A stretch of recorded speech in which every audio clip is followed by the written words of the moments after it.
Again, the same problem, I guess. எனக்கு தெரியல. I hope that you people are watching me, my great friends, FB friends. I'm really irritated here. எனக்கு actually உண்மையாக என்ன பேசணுன்னே தெரியல. ரொம்ப கஷ்டமாக இருக்குது மனசுக்கு. பட் அப்போ பேச போகிறது தயவு செஞ்சு எல்லோரும் ஷேர் பண்ணுங்கள். ஏன்னா எனக்குன்னு மட்டும் இல்லை, எனக்கும் ராபர்ட்டுக்கும் கலை உலகத்தில் சேர்ந்தவங்க எல்லாருக்கும் கஷ்டப்படும் போது ஆறுதல் கொடுக்குறதும் எங்களை சந்தோஷப்படுத்துறதும் ஃப்ரெண்ட்ஸ் ஆகிய நீங்களும் இந்த பப்ளிக்கும் தான். ஸோ கண்டிப்பாக எனக்கு உங்களை தவிர விட்டால் வேறு யார்கிட்ட இது சொல்லணும்னு எனக்கு தெரியல. ஏன்னா நான் வெளிநாட்டில் இருக்கேன், இந்தியாவில் கிடையாது. இப்போ அந்த நியூஸ் தெரிஞ்ச உடனே நான் எல்லாருக்கும் ஃபோன் அடிக்கிறேன், பட் யாருமே ஃபோன் ஆன்சர் பண்ண மாட்டேங்கிறாங்க. என்ன சொல்கிறதுன்னு தெரில. But okay, I will come to the point. தாத்தாக்கார தொடாதேன்னு ஒரு படத்தை கடந்த ஒரு 9 மாதத்துக்கு முன்னாடி நானும் என் மச்சான் ராபர்ட்டும் சேர்ந்து ஸ்கிரிப்டெல்லாம் ரெடி பண்ணி எல்லாமே ரொம்ப பக்காவாக பண்ணி, so we about to start. Actually என்ன ஃபாலோ பண்ணிகிட்டு இருந்தேன் எஃபி ஃப்ரெண்ட்ஸ் எல்லாருக்குமே தெரியும்னு நினைக்கிறேன். அதோட போஸ்டர்ஸ் எல்லாமே வந்திருந்தது.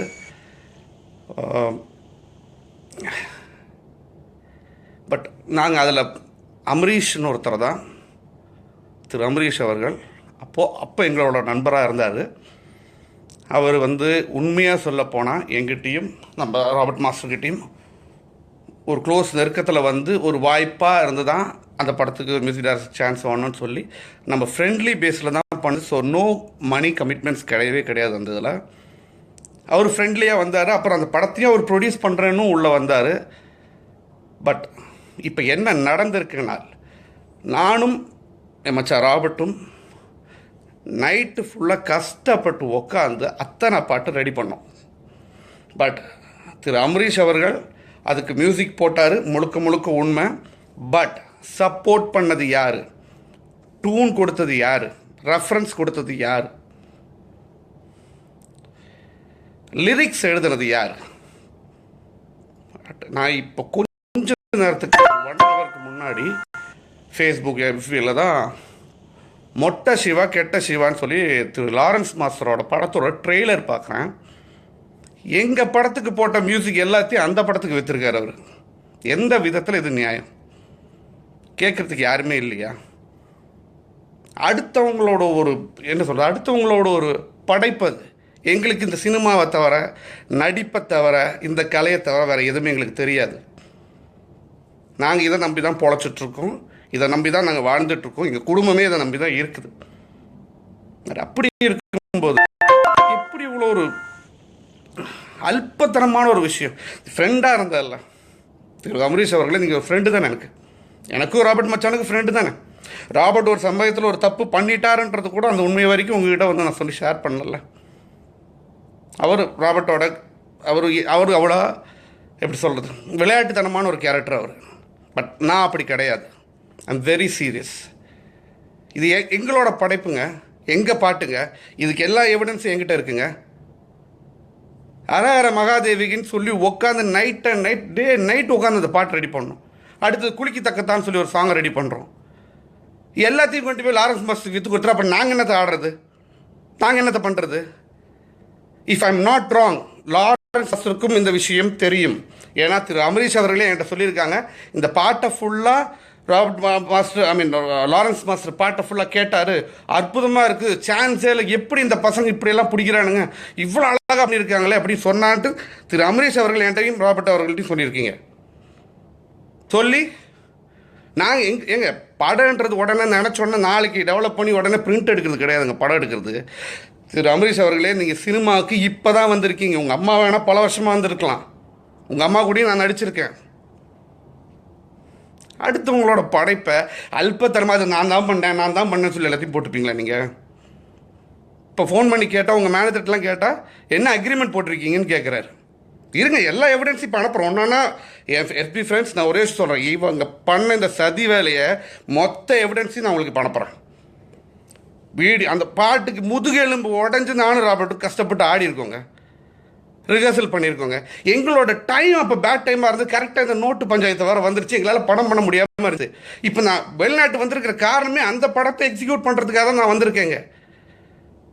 பட் படத்தையே அந்த ட்ரெய்லரில் பாட்டை பார்க்கும்போது அதில் லாரன்ஸ் மாஸ்டர் ஆடிட்டு இருக்கும்போது எங்களுக்கு எவ்வளோ கவலையாக இருக்குங்க. ஒரு வார்த்தை நண்பனாக தானே பழகணும், நண்பனாக தானே நினச்சோம். ஒரு வார்த்தை ஏங்கிட்டியோ இல்லை என் மச்சா ராபர்ட்டியோ இது மாதிரி நீங்கள் போட்ட பாட்டு தான் பிரதர் என் வாழ்க்கைக்காக நான் எடுத்துக்கிறேன், இது மாதிரி மாஸ்டர் கேட்டால் அவர் படம் சீக்கிரம் ரிலீஸ் ஆயிரும் நான் எடுத்துக்கிறேன் சொல்ல வேண்டியது தானே. எடுத்துகிட்டு போ நண்பான்னு சொல்லி கொடுத்துட்டு போனாங்க, எடுத்துகிட்டு போன்னு சொல்லி கொடுத்துட்டு போனாங்க. ஏன்னா அவ்வளோ நம்பணும் உங்களை. திரு அம்பரீஷ் அவர்களே, உங்களை அவ்வளோ நம்பணும். நாங்கள் மட்டும்தான் பண்ணோம் நான் சொல்ல வரல, நம்ம பண்ணோம். என் ஃப்ரெண்ட்ஸ் எல்லாருக்குமே தெரியும், இந்த பாட்டை கேட்டிருக்காங்க, அவ்வளோ பேர் என்ஜாய் பண்ணியிருக்காங்க அந்த பாட்டை. அசால்ட்டாக கேட்ட உடனே இதே அம்பரீஷ் அவர்கள் என்கிட்ட சொல்லியிருக்கீங்க, கேஎஸ் ரவிக்குமார் சார் இந்த பாட்டை எல்லா பாட்டையும் கேட்டுன்னு உங்களை அவ்வளோ அப்ரிஷியேட் பண்ணார் டிங்கு. நீங்கள் ஒரு வாட்டி போய் கேஎஸ் ரவிக்குமார் சாரை பாருங்கள், நீங்கள் 2 பேரும் சரியான ஒரு காம்பினேஷனு இவ்வளோ சொல்லிட்டு தாராவாத்த மாதிரி நம்மளோட படைப்பு எப்படி நீங்கள் சம்மந்தமே இல்லாத ஒரு ஆளுக்கு கொடுத்தீங்க?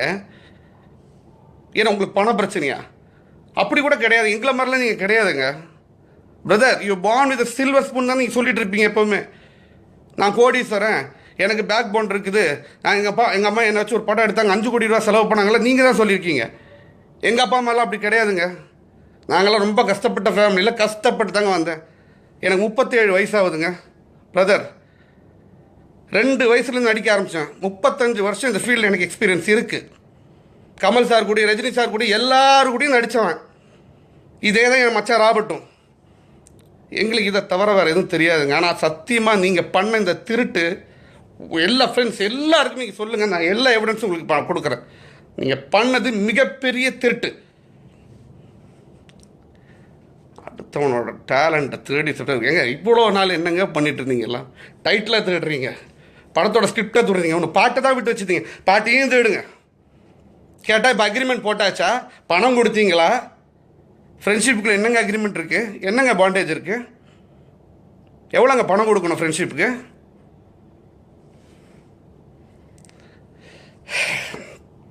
எனக்கு நல்லா தெரியுது எஃபி ஃப்ரெண்ட்ஸ், ஐம் ரியலி ரொம்ப எமோஷ்னலாக இருக்கேன்.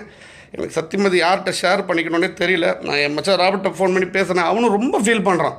ஏன்னா எங்களுக்கு தெரியுங்க அந்த கஷ்டன்ட்டு. எங்கள் குழந்தைய நாங்கள் எடுத்து வளர்த்த குழந்தைய கண்டவனை போய் அப்பான்னு கூப்பிட்டா எவ்வளோ வலிக்குமோ அந்த மாதிரி தாங்க இருக்குது இந்த விஷயம். நல்லா வாப்பா தம்பி, அருமையாக வருவ நீ. இப்போ தானப்பா வர நீ இந்த சினிமாக்குள்ள. ஆரம்பத்திலேயே இவ்வளோ சூழ்ச்சி, இவ்வளோ பிரச்சனைகள் உனக்கு. நீ நல்லா வருவ வாழ்க்கையில். நல்லா இரு சரியா, ரொம்ப நல்லா இரு. ஃப்ரெண்ட்ஸ், நீங்கள் என்னமோ கீழே போடுறீங்க, எனக்கு எதுவுமே தோணலை. தயவு செஞ்சு இதை ஷேர் பண்ணுங்கள், இந்த உண்மை வெளியே எல்லாருக்கும் தெரியட்டும். ஹரஹர மகாதேவிக்கு சாங்கு, பஜனை பாப்பா சாங்கு லிரிக்ஸை நானும் ராபர்ட்டும் தான் ஃபுல் அண்ட் ஃபுல் முழுக்க அந்த மியூசிக் போட்டது எல்லாமே நாங்கள் தான். ஒரு 3 மாதம் கேப் விட்டோன்னா அப்படியே கொண்டு போய் ஒருத்தர் விட்டார். இப்போ அடுத்த பாட்டு அது இப்போ ராபர்ட் மச்சா சொல்லி அவ்வளோ ஃபீல் பண்ணி அழுகுறாரு என்கிட்ட. குளிக்கு தக்க